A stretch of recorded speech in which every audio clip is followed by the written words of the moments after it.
sign up. Please sign up and write down where you are from and if you represent any organization or not. And at the close of the public hearing, we will proceed to a work session on the report. With that introduction, the chair will now gavel open the public hearing and invite the first person to speak. Good morning. We will start the clock. People have up to 3 minutes to provide their public hearing testimony to the committee, at which time we will gently ask you to summarize. And if there are any questions from the committee, we will take those as well. Thank you, Director. Good morning. You may introduce yourself and proceed when you're all ready. Good morning. My name is Betsey Grant, and I'm from the Ellsworth area. I'm a child care provider for 26 years, and I serve Washington County, Hancock County, and then some kiddos from Penobscot County. So I brought a book. You should have it. And it's really hard to summarize 8 years of what I've been doing in 3 minutes. So I put everything in a book and I'm going to go through it. The first one is some spreadsheets. We don't have to look at that right now, but so I defined what retaliation is. And I listed off some of the retaliation that's happened since I testified here 3 years ago. There's 14 items there. And I circled number 9. Actively ignoring child abuse reports by mandated reporters, because that's probably the most distressful of all of them.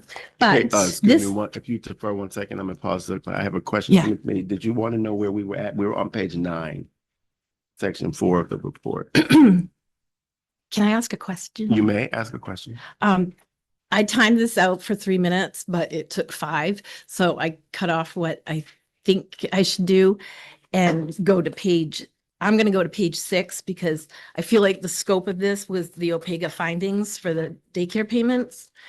And so that's why I went right there. So I don't waste my 3 minutes.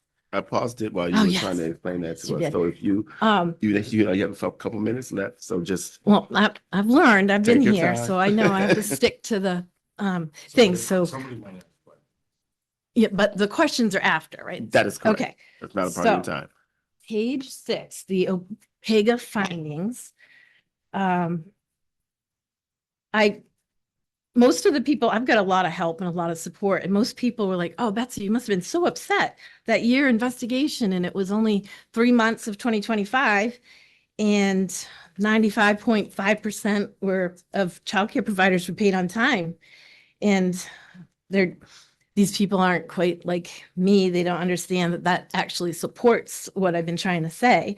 So if the OPEGA investigation confirms that DHS had the ability to pay 95.5% of the time for those 3 months in 2025, to me, it's like my house is dirty and I know company's coming, and I have a month to sanitize my house. And you know, it didn't really seem to look at the year that most of the complaints were in. But what it did find was very beneficial to me to prove what I've been saying is number 1, withholding of money. Number 2, the auto deletion of emails that violates public access laws. That was a big one. Ghost billing email accounts. That was a big one. Late fees for some childcare owners, but not for all. And approval and redetermination processes. That right there, that's something that you're not going to find on a spreadsheet. That's a managerial decision. So when you don't have emails that you can refer to, then you don't know. Then it's a he said, she said. So that one's really important to how all this works. I did include some other cases of retaliation that's been presented. I just picked 3 that were actually here at this Government Oversight Committee in the last decade or so, just for reference, just so honestly to make me feel better that I'm not crazy, because I know it's happening and it's really hard when you're getting retaliated against. Ms. Grant? Yep. You have 3 minutes to come to a close. Is there anything you'd like to quickly summarize before we take questions? No? Chair recognizes Senator Timberlake. Thank you, Mr. Chair. Thank you, Ms. Grant, for being here. I guess one of the questions I got is I was trying to look through your book real quick and clear it up. As you're talking about the findings, could you tell me a little more about the payment schedule and the stuff that has happened to you that's in these findings? Probably well, there's so many. So, the ghost billing email account, that one, that's really hard. If you're gonna send your invoices for, is that what you're talking about? Yep.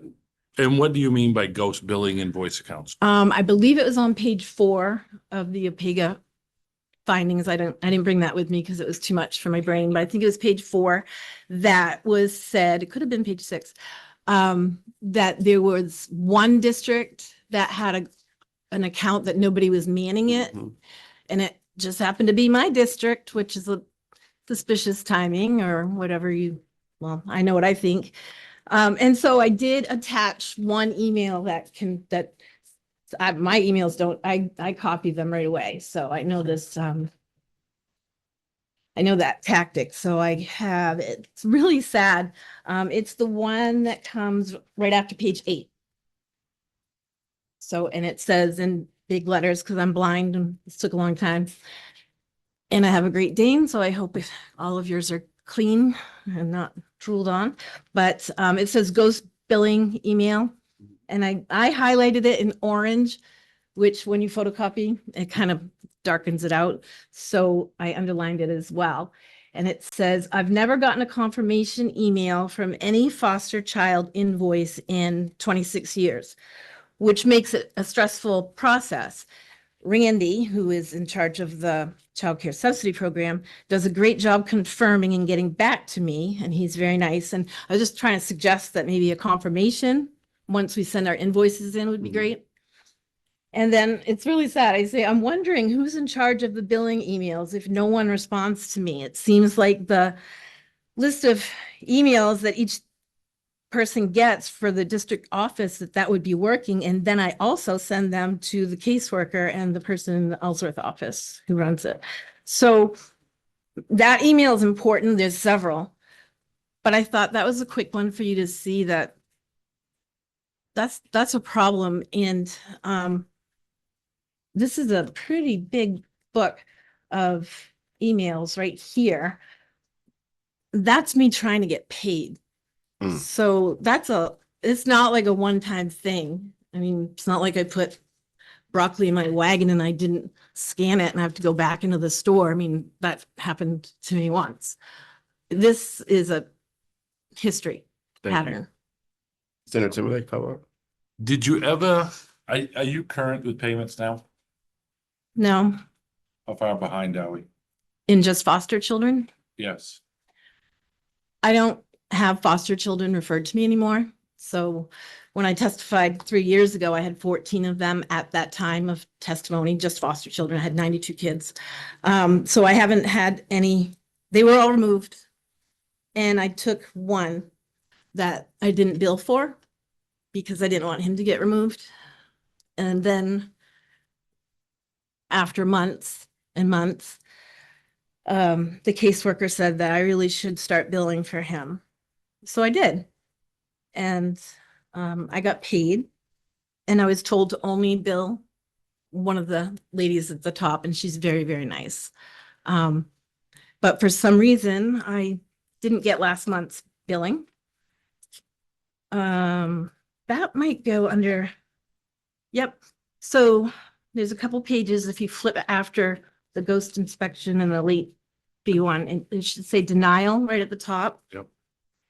So that would be, that's me asking if I can get the extra money that I'm supposed to be getting because this child's autistic. And I ask every month if I can. Now that I'm billing for him, I might as well get what I'm supposed to because I'm his one person. And that takes a lot of money on a childcare with your ratios if you have to put one provider on one kiddo. And it says right there, thank you for sending this invoice to me. So it shows I sent it, and that was February. I will get it processed right away. And also I thought I'd let you know back in November that I reached out to management to see if we could get a higher rate for this child. And that again, that's a management decision that if I just talked about it, it wouldn't be documented. So that's why I make sure I get everything in email form. So I don't know why some people get the extra money and some people don't. Senator, So I heard you say that you used to have 14 and then after a certain time, you no longer have any. Was that of your own choice, the state's choice? Can you explain what happened there? My foster families were told by the state that they couldn't use me anymore. And what was the reason? I mean, they had to give them a reason or why did the state say they couldn't use you anymore? Did you have a violation? Did they have something that they had? No, after my testimony here, March 10th, 2023, by November of that year, when I was almost out of business, I still had 2 foster kiddos, and they were twins. And typically when I report something that's not going well or their safety is in jeopardy, the state will take them away. thank you. That's in here too, if you want to get there. No, we'll definitely review all of this. I think the chair recognizes Senator Guerin online. You may have a question, and then I'll follow up with Senator Farron. I had a question about the retribution. You said you didn't share all of the forms of retribution that you had due to time, but I would like to know the other retributions you had.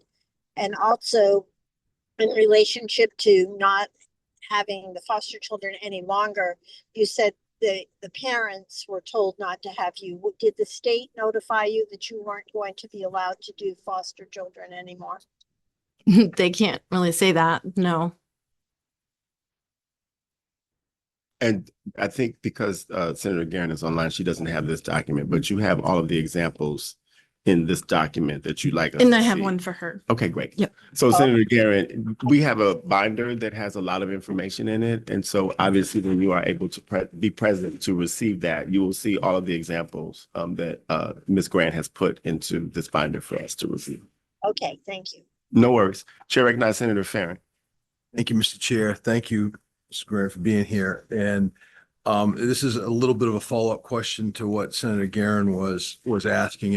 And I know this is stressful, that I know, and you got a lot running through your mind and a lot of history that you put together here for us. So thank you for that. But specifically on the retaliation piece, I would really like to understand, I know how you put this out here, but the direct impact and your view through your lens of taking care of foster children and running a daycare business, that you raised questions about payment and about the care of children, and you've been vocal and have been in front of this committee and have sent emails and been involved. And I'd like you to share with me how you feel that has directly impacted your ability to run your business and take care of children. Okay, so it all started back in September of 2018 when I reported somebody, and they reported me to DHHS because they didn't like me. It's very common. A lot of childcare providers go through that. So I got investigated, and the investigator was intoxicated one of the times that she called me, and I reported it, and that's when it started. After that, simultaneously, I mean, there's not just one thing that happens at a time. So as I'm doing that, I'm also noticing severe child abuse within the department, and started researching and studying how and why that happens nationwide. And when you study the enemy, you learn their playbook.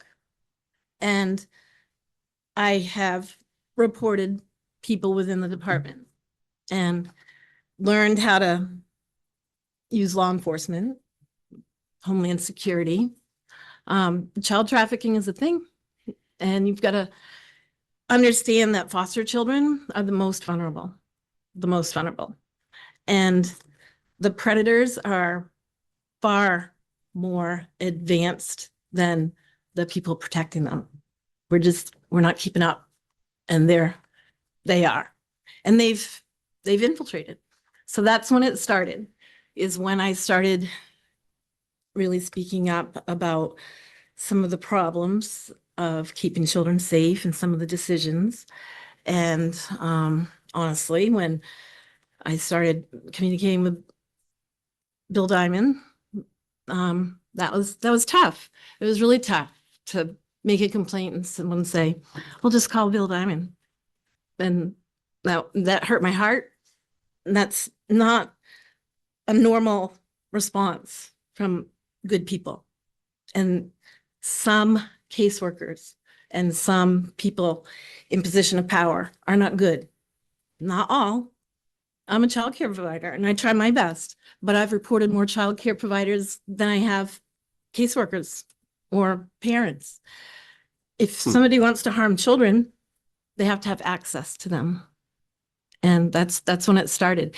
And as I started doing this, the fraud that has come out since I've been here, thank goodness, not thank goodness there's fraud, but it at least backs me up, because I said that in my testimony, March 10th, 2023. I'm so fortunate that so many of you were here. I believe you read it into the public record for me. And I'm just so glad you did. What if you hadn't? But that's when that was the height of the retaliation. Within weeks, I've never been sanctioned before. I've never had more than 10 violations total in 2 decades. And then I got 101 violations, not Dalmatians, violations, 101 from one investigator. How does that even happen? And that's another form of retaliation. That investigator shouldn't have even been in my building, because she was under investigation herself. That's not a fair investigation. That's harassment. Thank you. Senator Farron. Chair recognizes Representative Stover. I just wanted to clarify, thank you for being here today. And I wanted to clarify, you said the investigator who was sent to investigate you was under investigation. Mhm. What was the investigator under investigation for? Retaliation. Against a you or another provider? Against me. So the person that was investigating you was under investigation for For me. retaliation and was sent out again to see you? Yes. Okay, thank you for clarifying that. Thank you. Thank you for being here again, Ms. Grant. Are there any other questions from the committee at this time? We will review the documents in this binder and figure out what to do about it, if anything. And I heard that. Can I respond? Nope. I'm sorry. I just heard a did not hear comment. it. Just No. because I said it doesn't mean it's true. Oh, And- I'm just responding to somebody. Well, I heard it though. So Yeah, Excuse me, Yeah, I didn't I'll- ask any. I'll I- pick excuse myself me, out. May I please? Yeah, you may proceed. Thank you. I didn't ask you any questions. I know that you have a court case. I'm not going to mention all of that, but just because someone gets up here and says something under a public hearing about other people who are not here to defend themselves, or at least you didn't name their names, but I am sorry, I find it inappropriate, and that's fine. You have the freedom of speech. can I respond? I am not asking you a question. I do not expect a response from you. And I really think that when you say something, it does not make it true. It's your opinion and your perception. I appreciate that as a legislator, that I hear a lot of things at public hearings. We may not agree, but I am also entitled to my opinion. And I did not want to say that. I said it in response to one of the other legislators here. Whispering is not cool. I'm sorry that you heard it, but actually, I'm glad that I was able to put on the record that just because someone says something at a public hearing or on Facebook or in social media does not make it true. Does it make it true if it is a public record? I included her investigation The in chair there. recognizes Senator Timberlake. Mr. Chair, I think this is getting a little out of hand, and Yeah. I think that I I would ask Representative Mastrachio, so are you saying that she's lying? I'm just saying that I have a healthy respect for somebody being able to defend themselves and that That's when not the people, question I asked. I'm not saying that anyone is lying. I'm saying I don't know what the truth is because So I what haven't we're- heard from both So what we're sides. going to do is we're going to continue with the public hearing. Thank you. There will be a work session following the public hearing. And if the committee wants to debate anything that happened at the public hearing at that time, that is how we will proceed. I appreciate Are that. there any other questions for Ms. Grant from the committee at this time? Clarifying only. Seeing none. Thank you very much for being here today. Is there anyone else present who wishes to testify on the report regarding childcare payments from DHHS? Is there anyone online?